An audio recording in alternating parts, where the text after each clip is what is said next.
We're learning new developments tonight on that proposed EV battery plant in Big Rapids. A Mecosta County group has now sent a notice that they intend to sue Gotion Incorporated. News 8's Taylor Morris with more on what that notice means. Taylor. Brian, earlier today, I sat down with the attorney for the Mecosta Environmental and Security Alliance. He told me the complaint is in accordance with Section 9 of the Endangered Species Act. It's been 1 year since Mecosta Board Commissioners, as well as Big Rapids and Green Charter Township's Board of Trustees, voted unanimously in support of the revitalization zone that became Gotion Battery Plant.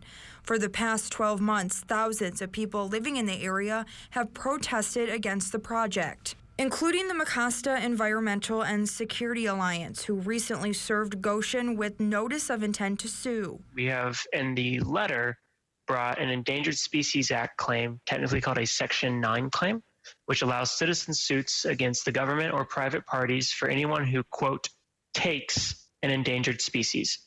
Taking an endangered species can include killing them, harming them, disturbing them. It can include messing with their habitat or their food sources, so it's a very broad law. According to the notice, Mesa says the Gotion property itself is home to the Karner blue butterfly and their sole food source, rusty patch bumblebees and bald eagles, two of those species being endangered, according to the organization's attorney. One of the things that we're seeing around the country is these mega industrial projects that typically have pretty severe national security concerns and environmental concerns pop up in small rural communities where the companies believe that they can quickly get these projects in, create a sense that there's no stopping them, and kind of bulldoze the local people's rights or ability to have a say in what happens in their communities. Earlier tonight, I also sat down with Gerald Fisher, a law professor at Cooley.